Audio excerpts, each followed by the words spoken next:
it is good to come together for the purpose of co-creating. Do you agree? Yes.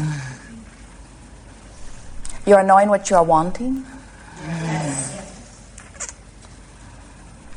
You are among the rare humans who have come to appreciate the contrast of your time and place? Yes. Yes.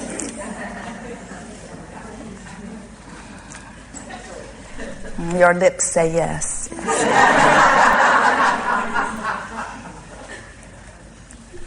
We've noticed as we ask this question, it is our favorite question, and your answer is the most important answer. And we notice that you more readily mean yes to that question when contrast is very slight, and that the more exaggerated the contrast is, the more you lie to us.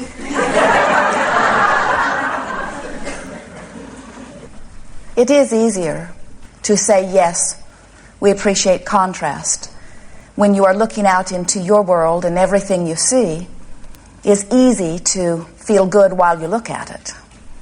And we know it is more difficult when your attention is drawn to those things that as you give your attention to them, you feel discomfort, and then your logical human response is, we just need to get rid of anything that makes us feel uncomfortable. And we're wanting you to remember that as long as that is your plan, you're going to have a hard time, because the entire universe has been established to provide contrast and difference and variety, and you knew it coming in. You never, ever expected that anyone would organize this time-space reality so that it contained only things that pleased the individual called you. You knew that variety was essential to the forming of new conclusions or determinations or desire. You knew that desire could not happen within you without contrast that produces it. And further, and most importantly, you knew, part of you still knows, that that contrast that produces the desire is the summoning of life forward, and that our literal eternity is dependent upon the existence of contrast. So can you feel how simple this is? You're standing in the middle of an environment, and let's say something happens, not too hard to imagine, something happens that you really would not choose, something that you are so opposed to, something that you cannot even fathom, something that you really do not want to happen. And in the midst of all of this contrast is born within you a desire for something different from that. A balancing desire born out of you. And in the moment that that desire is born, source energy goes to work on responding to it. And instantaneously, you as an individual or you as collective consciousness would come back into balance if you are able to find harmony with the desire that you've given birth to. If you give birth to a desire and you do it all day, every day, and that desire shoots out of you like this flashing rocket, and then you spend more of your time talking about where you are and how you have been traumatized into that desire rather than talking about what the desire is and how that feels, then you might be, like so many physical humans, you might be, without even knowing it, holding yourself in vibrational harmony with the very thing that you do not want that gave birth to what you do want. But you must be a vibrational match to what you do want in order to let it in. The three parts to the deliberate creative process are, first, ask. Well, we really do not need to hold workshops on asking, do we? Because the contrast that surrounds you continually puts you in fully conscious, sometimes unconscious, but always asking places. You're not asking with your words while you can. You are asking with the vibration that emanates from you. You are asking whether you know you are asking or not, and the universe hears every single request. So the first step is ask. The second step is not your work at all. Universal forces, universal source energy, God force, creative life force, whatever you're wanting to give title, answers. But the third part is really your work, and that is you must let it in. You must be in the receiving mode. So the art of allowing, we think, is a very nice title. Because what it says is, I want to be in the receiving mode. I want to be in the mode of letting it in. And it is the most easy thing in the world to teach, because when you are in the receiving mode, you always feel good. Good feels good.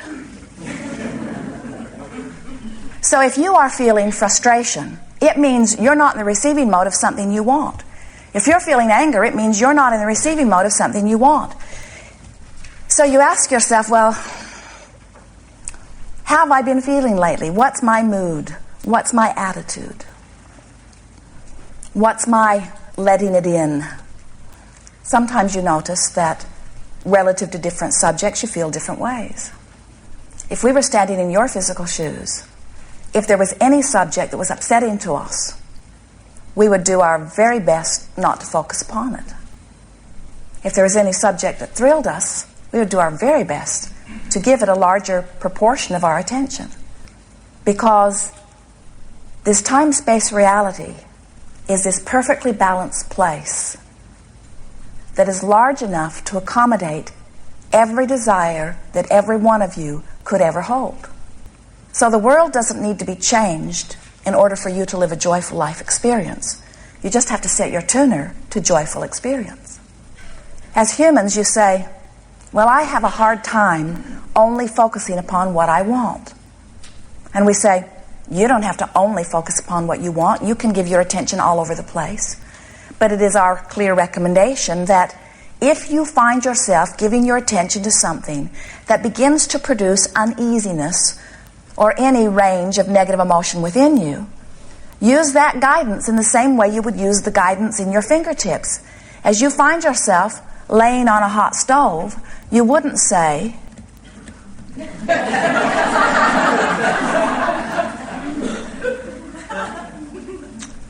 I don't think I should have to take my fingers from this stove. I think I should be able to put my hands on any hot object that I choose. And we say, we think so too. We think you have the full, absolute right to lay your hands on any hot stove you choose. The question is, where is your threshold for pain? The more sensitive your hands are, and the more unwilling to endure pain, the longer your hands will last. The more sensitive you are emotionally, and the more unwilling you are to endure discomfort, then the more joyful you will be. The longer you will be in the receiving mode, the more exalted your physical life experience will be. So then you say, but I've been trained to be objective. And we say, you were sort of born with that feeling. You were born with this curiosity. You were born with this desire to peruse. It's all part of the sorting, sifting process. And you know, you can do quite a bit of perusing, quite a bit of contemplating, quite a bit of probing before you begin to feel strong emotion about things. But when you begin to develop something as strong as something that you would call fear or anger or blame, then it's time to stop and say, wait, I may be holding myself consistently or powerfully apart from what I really want. At the outset here today, we want to remind you of something really important, and we think sometimes you've forgotten this. You certainly knew it when you came forth into your physical body. But as time goes by, it becomes less and less dominant in your thinking process. You are extensions of source energy.